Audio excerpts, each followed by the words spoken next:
The next one is what Dr. Weiss calls a psychological sex addict. And I like to use for this the idea of what psychologists call the window of tolerance. Let's say this is a scale of 1 to 10, 1 being lowest, and as we go up the ladder, 10 being the highest. Most of us have a window in the middle of an emotional state that we like to be at, maybe that 5, 6 range. And if our emotions are not too high, not too low, then we're comfortable. But some of the emotions that can trigger us and push us to want to look at porn fall into that acronym of blasted: bored, lonely, angry, anxious, stressed, tired, depressed. And so maybe we experience anger or anxiety or stress. And I would say those are emotions that push us above our window of tolerance, that we're too excited by the anger or the anxiety or the stress.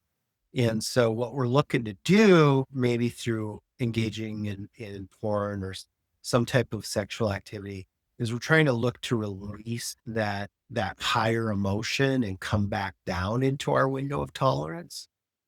Sometimes we get below that window of tolerance and we're bored, lonely, depressed, or tired.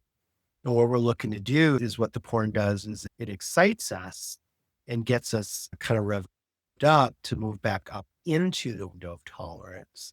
Hopefully that concept makes sense, that we have kind of this sweet spot.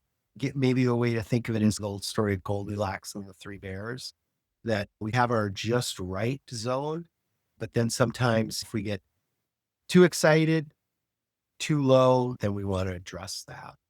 And so what do we do? Again, so I think part of what we want to look at is this is where the skill of learning to process our feelings comes into play.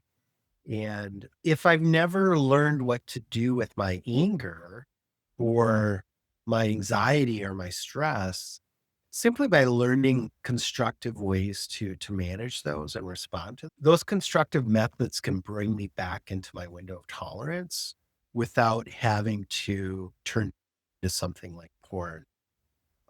It also can help me expand my window of tolerance. All of a sudden, it's like, you know what? Anxiety. I fly a lot for work.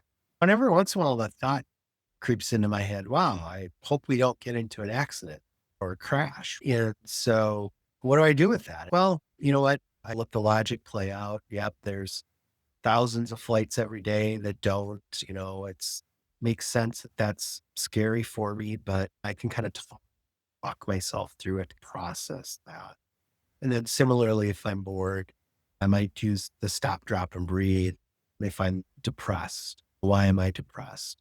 If I'm tired, uh, my tendency, I think, like most people, is well, I'll scroll. I'll grab the phone and I'll scroll, and it's like, well, is that really what I need? Or if I'm tired, do I need to put the phone down and go to sleep? But those are habits. And sometimes that scrolling is part of the routine that leads me to looking at pornography. But replacing that then with some other type of soothing activity. And I think this is part of why I wanted to have guys share what you discovered during Lent.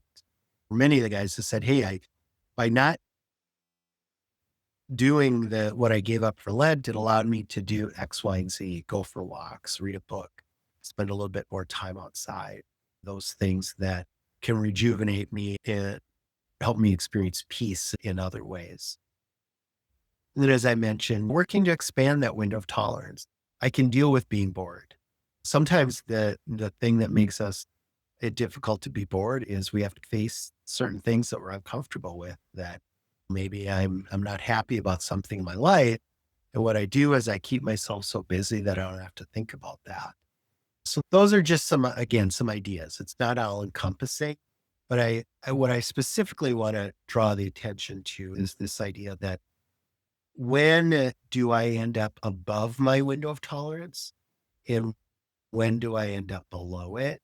And solving for the real problem, which is I'm bored, lonely, depressed, tired, or angry, anxious, and stressed. And rather than just go to my default coping mechanism of porn.